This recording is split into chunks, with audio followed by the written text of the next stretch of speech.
You open your eyes, but there's no good morning. There's a panic attack. You're Hermes, and your alarm clock isn't a relaxing tune. It's 847 divine notifications exploding in your head all at once. Zeus needs you to deliver 3 lightning bolts. Poseidon wants you to take a message to Hades. Aphrodite sent 23 voice messages in a row because her perfume was delayed. Apollo's complaining about the new lyre, and Demeter wants to know about the seeds you promised to pick up 3 days ago. You haven't even gotten out of bed properly and you're already working. While putting on your winged sandals, which have a jammed buckle from celestial rust, you mentally respond to the most urgent messages with a standard lie. On my way. Truth is, you don't even know where to start. But honestly, you don't do this just out of obligation. You have a secret reason for putting up with all this madness, a reason that justifies every second of this chaos, and that's hidden in the back of your closet. And when you find out what it is, you'll understand why it's worth it. The smell of reheated nectar hits your nostrils in Olympus's kitchen. Hestia offers you a proper breakfast, but you only have time to steal 3 ambrosias from the table as you fly by. She doesn't even notice because she's busy stirring a giant pot. The sweet taste really wakes you up, that burst of divine energy running through your veins. You stuff the other 2 in your pocket to kill the hunger later, because you have 23 deliveries before noon and 0 time to sit at a table like a civilized person. First stop, Zeus's throne room. The smell of burnt ozone is so strong, your eyes sting, and you have to blink several times. He's having a bad day, which means everyone's going to have a bad day. Hermes, the bolts, he bellows, and you feel the throne vibrate with his voice. He hands you 3 lightning bolts wrapped in divine cloth that's supposed to insulate but doesn't work very well, and you feel your hands tingle with static energy climbing up your arms. One of them is especially charged, pulsing with that electric blue energy that means imminent danger. This one's for the king of Thrace, this one for that Roman general who annoyed me, and this one, Zeus points to the brightest one, the one making the air around it ripple, is for that philosopher in Athens who said the gods don't exist. You nod, while already mentally planning the most efficient route. Europe, Africa, Greece. It's going to suck flying all that with 3 electric bombs in your hands, but at least you can stop by Rome and visit Dionysus's temple. That special wine he hid behind the altar is just begging to be relocated. You fly out, and the cold morning wind hits your face. The clouds that rush past as you accelerate. For a moment, it's almost therapeutic, until you remember you're carrying 3 weapons of mass destruction. The first delivery is smooth. You leave the bolt in the Thracian king's tent while he snores. You place the bolt next to his bed. The surprise will be memorable. The second is trickier. The Roman general is in the middle of a battle.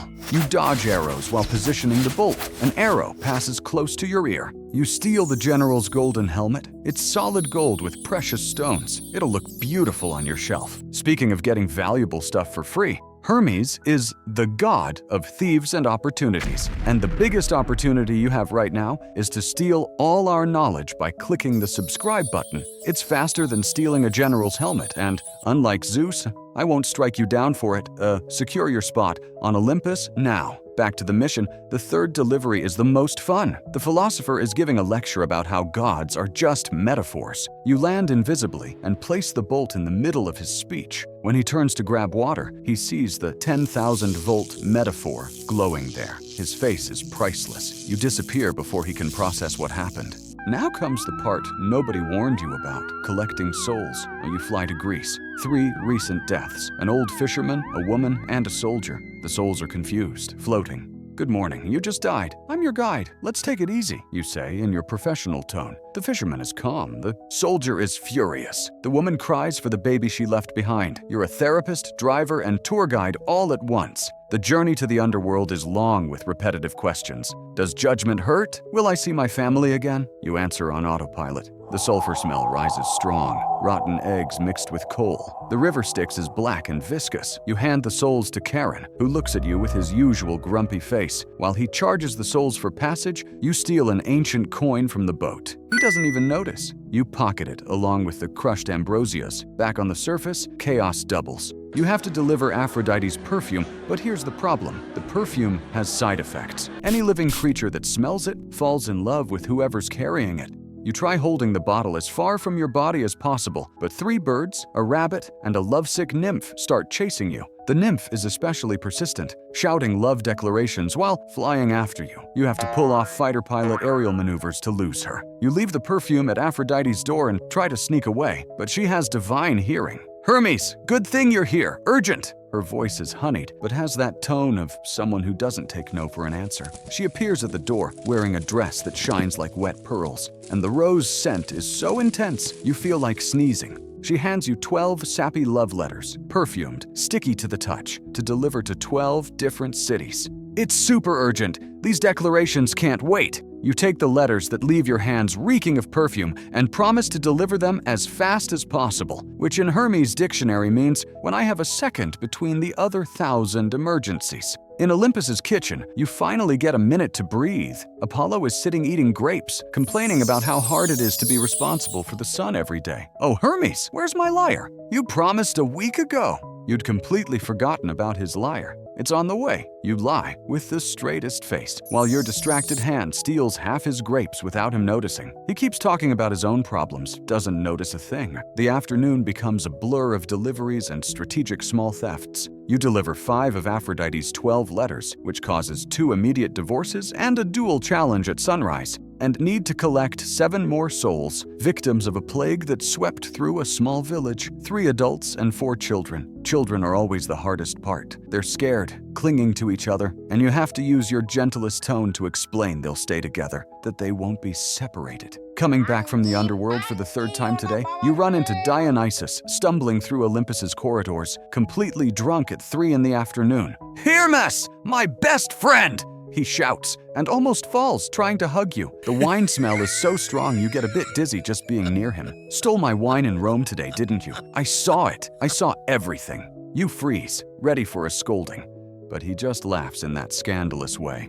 "It's fine, it's all fine. Here, take another bottle. You deserve it for putting up with all these bores." He stuffs a bottle of vintage wine in your hands and stumbles away, singing a song about nymphs. You store the bottle in your magic bag. The sun sets, and you're exhausted. You still have 8 undelivered letters from Aphrodite, an urgent message from Poseidon to Hades that you completely forgot, and Demeter's seeds you didn't even pick up. The letters can wait until tomorrow. The message probably isn't as urgent as Poseidon said. The seeds, you'll make up a creative excuse tomorrow. Something about interdimensional traffic or underworld bureaucracy. You make one last quick trip to the underworld just to deliver the message. Hades is in his office, looking like he hasn't slept in days, dealing with paperwork about the new souls. "Hermes, what impressive punctuality. Only 3 days late," he says, with that tired sarcasm. You smile awkwardly, deliver the message, and on your way out, steal a pen from his desk. It's a nice pen, looks ancient, probably writes with damned soul ink. Back in your room at Olympus,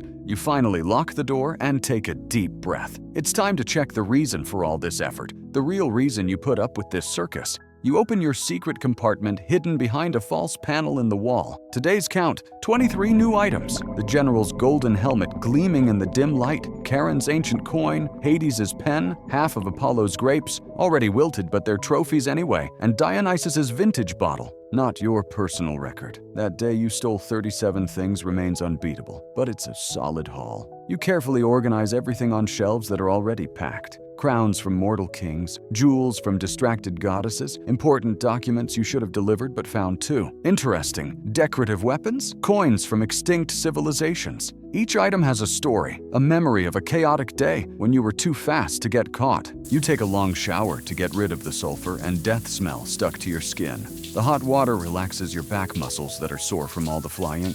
You leave your winged sandals soaking in divine oil, so they'll be good as new tomorrow. Your feet are throbbing.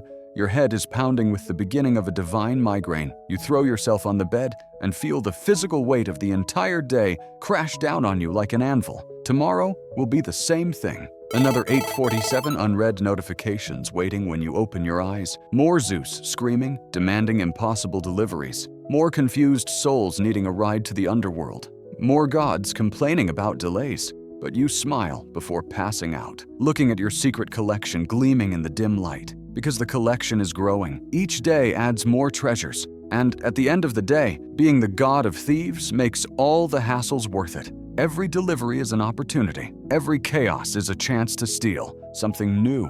I wrap up watching you already snoring, completely knocked out by the day, still wearing your sulfur-stained tunic. Your winged sandals bubble in the oil, recharging. Outside, Olympus is finally silent, and tomorrow, it all starts again.